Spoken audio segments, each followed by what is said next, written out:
Good evening, ladies and gentlemen, and welcome to the Perry and Marty Granoff Music Center at Tufts University. Tonight's performance will last approximately 75 minutes. In the unlikely event of an emergency, we ask that you now take a moment to locate the exit nearest to your seat, keeping in mind that it may be either behind you or in front of you.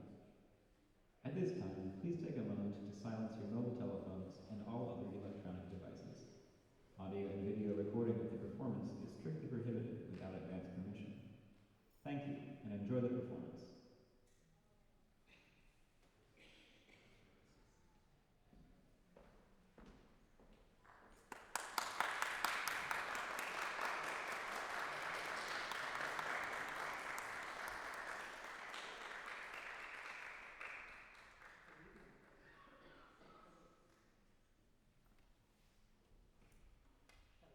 You hear me now? Great.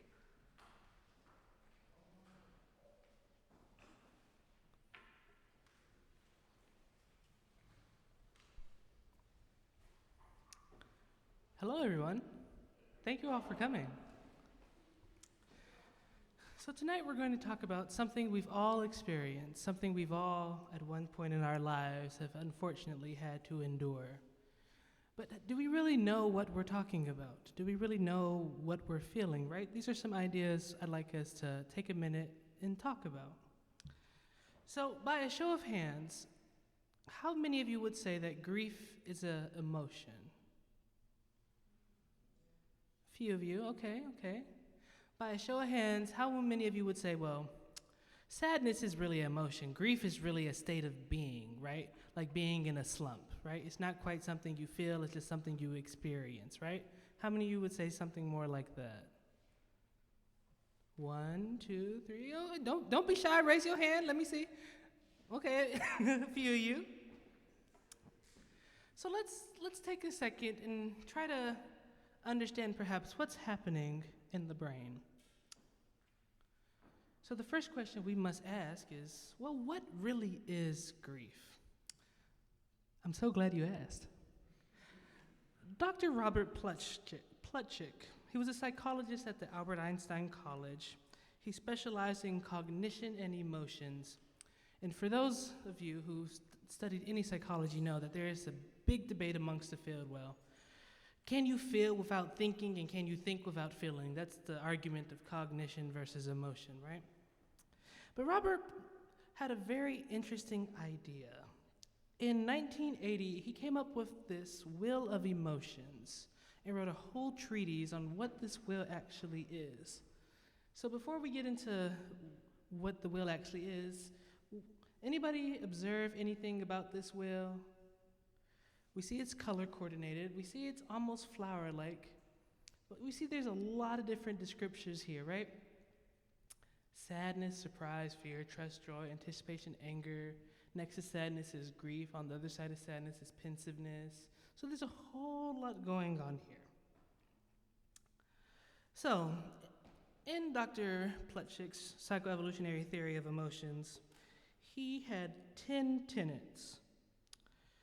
He first believed that emotions were something that all beings felt, not just humans, and that the emotions we feel have some type of evolutionary history tied to them, so it's not just by chance. God and or nature, whatever idea you want to prescribe to, does not do things just for the hell of it. There's some underlying theory as to why they exist. Emotions serve as an adaptive role in helping organisms deal with a survival issue posed by the environment. That's a key idea we need to keep track of. Despite different forms of expression of emotion in different species, there are certain common elements or prototype patterns that can be identified. So even among humans, among dogs, among cats, there is some underlying fundamental thing in common amongst us all. He also thought there are a small number of basic primary and prototype emotions, and that all other emotions are a mix or a derivative state. That is, they occur in combination, mixture, or compounds of the primary emotion. Primary emotions, sure, are a hypothetical construct or idealized state of being whose properties and characteristics are only inferred from various kinds of evidence. Primary emotions can be conceptualized in terms of pairs and polar opposites. And all emotions vary in their degree of similarity to one another, and each emotion can exist in varying degrees of intensity or levels of arousal. So, with some of these key ideas in mind, let's look at this graph again. So the small number of basic or primary emotions, according to Dr. Plutchik, are sadness, surprise, fear, trust, joy, anticipation, anger, and disgust. That middle ring. All emotions vary in their degree of similarity to one another. So sadness has some type of similarity to surprise, to disgust. Surprise has some type of similarity to fear, and so forth and so forth. And that you can have a mix or a derivative of emotions. So on some fundamental level, when you feel remorse, for example, it comes from a sense of disgust and sadness, in some combination of the two. But all of these things, all of this fancy language we can use to describe such complex human emotions, has to serve some key purpose. As he states, emotions serve as an adaptive role in helping organisms deal with key survival issues posted by their environment. Now, we might not live out in the jungle, but we definitely live in varied environments. So, now we've talked about all these things that the brain does and all the psychoevolutionary theories, but did we answer the question, what is grief? Not really. So let's explore that question a little bit more. Dr. Elizabeth Kubler-Ross was a medical doctor originally from Sweden who wrote a book called On Death and Dying in 1969. And in this book, she wrote down stories of patients and their families and what they experienced in the whole grieving process, pre-death, during death, and post-death. A lot of it was done with patients who were on hospice care, some of them in a hospital setting, some of them not. So it's lots of different people from various different walks of life. So in this graph by Bertrand Grodin, he kind of outlines the 5 stages of grief. Key thing to note is that he starts with an event. That correlates exactly with what Dr. Plutchik said, that some event has to take place for us to infer some information that evokes an emotion, right? So we start off with the first movement. It's called denial, refusal to understand, comprehend, negotiate, outright dejection. Then we have something more akin to anger, resistance, inertia, argument, revolt, sabotage, moving to a state of bargaining, catharsis, sadness, lethargy, despair, depression, to a sense of depression, resignation, lack of drive, aimlessness, distrustful, doubtful, nostalgic, all the way to acceptance.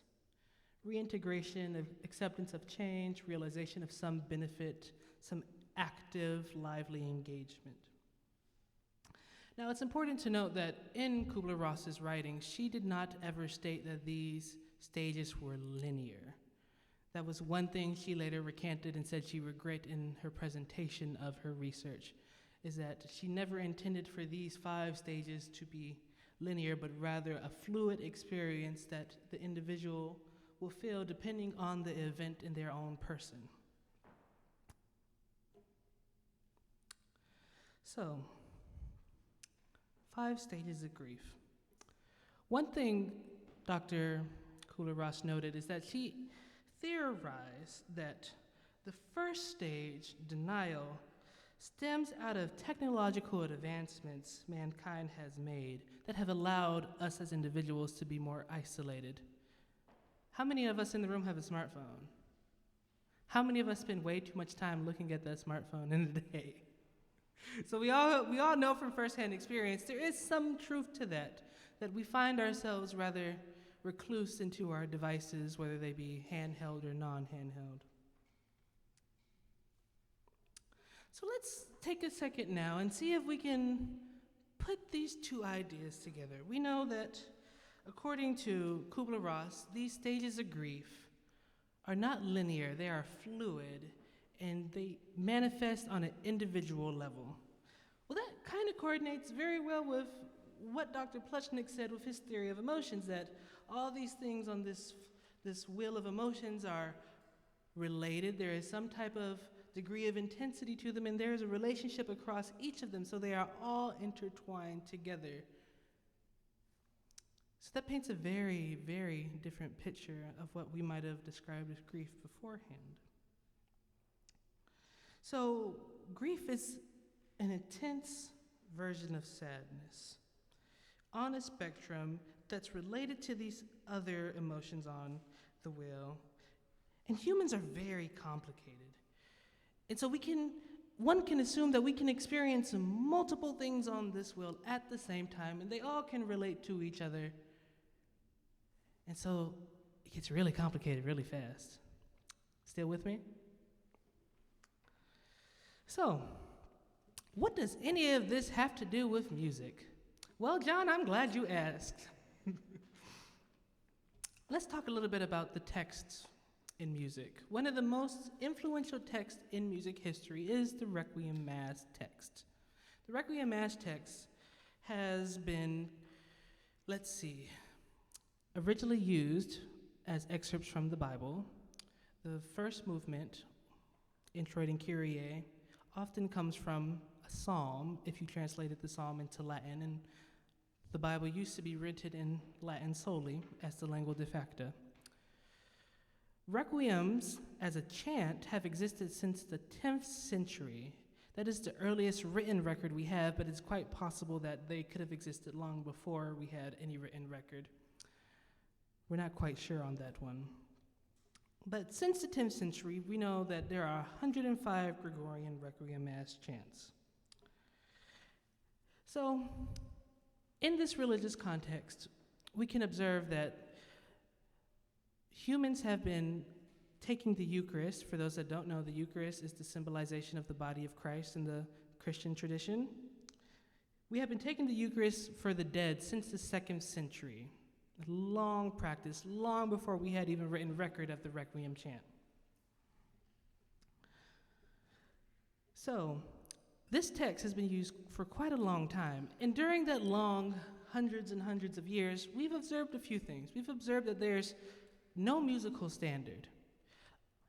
Composers have done whatever they wanted to do with the text in various different ways. Some of them have chose to use the original Latin, such as the Duraflé Requiem, while others, such as the Brahms German Welcome, said, screw the Latin, nobody speaks that language, let's do it in a language people actually speak and can have some emotional connection to.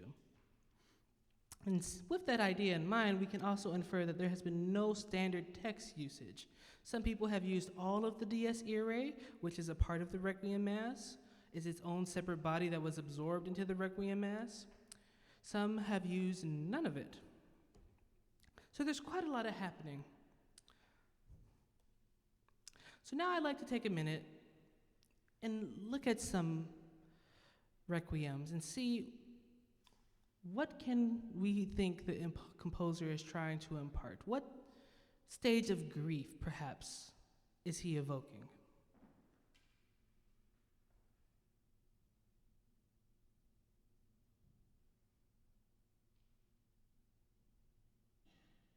Oh, I can't make it any bigger? Okay.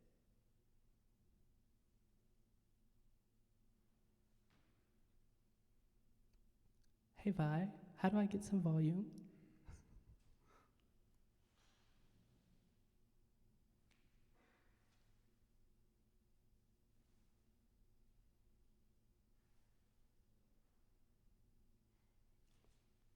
Please stand by for technical difficulties.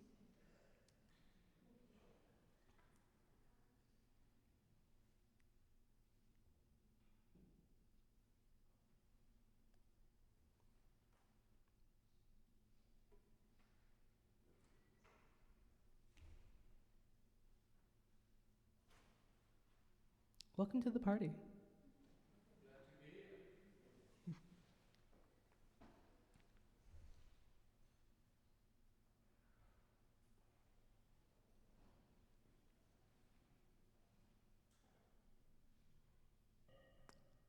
Well, while we try to figure out the technical difficulties, let me tell you a little bit about the group that's performing.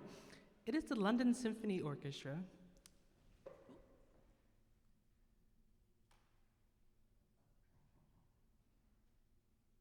you checked your sound settings? Nope.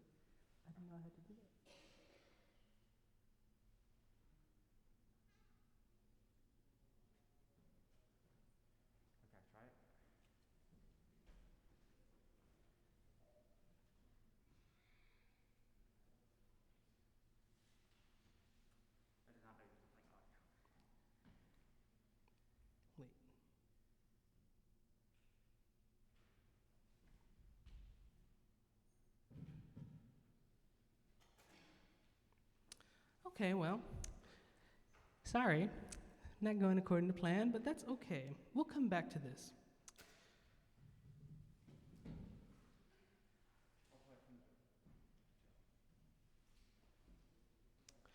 So, while we try to figure out what's happening with the sound, let's talk about a little bit about what I wrote. So, the symphonic poem. I took the same 5 movements of grief as outlined by Dr. Kubler-Ross, and I said, I think Robert Plutchik was onto something.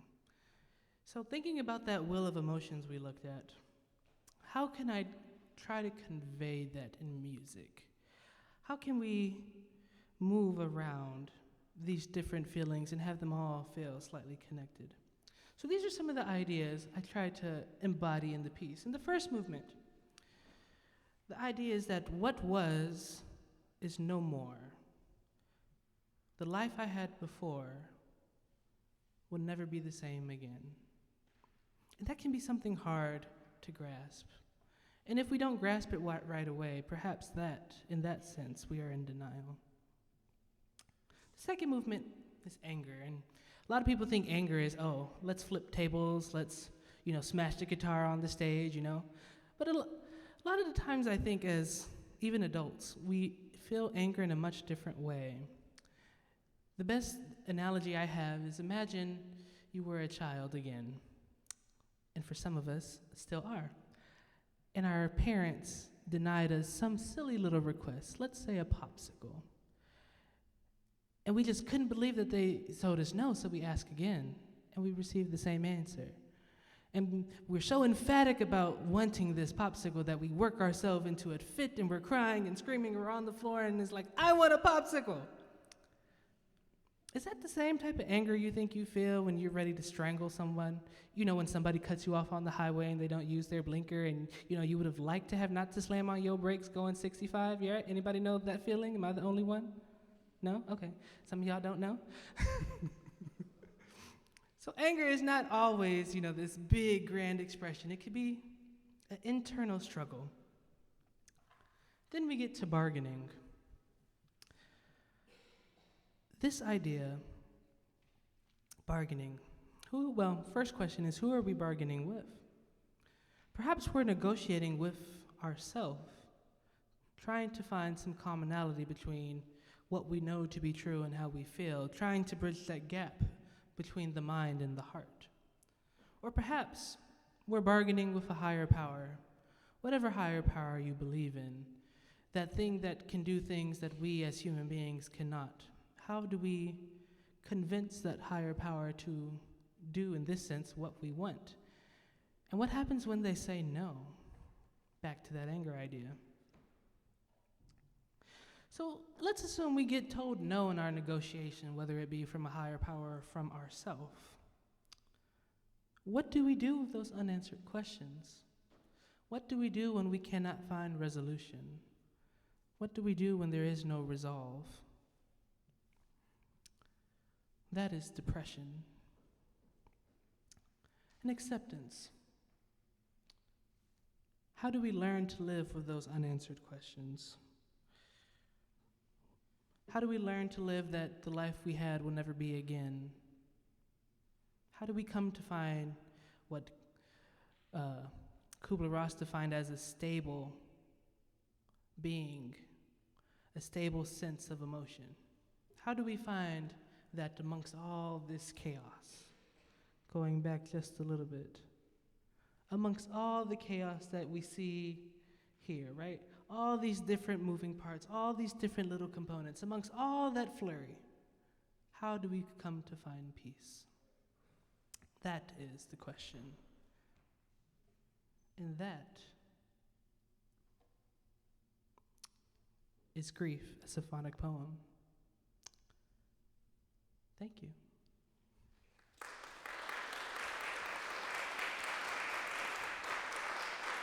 So before I leave, even though I've concluded on all my talking points, I still would like to show you the video if applicable. Is that still a possibility from the booth? You want me to play it now?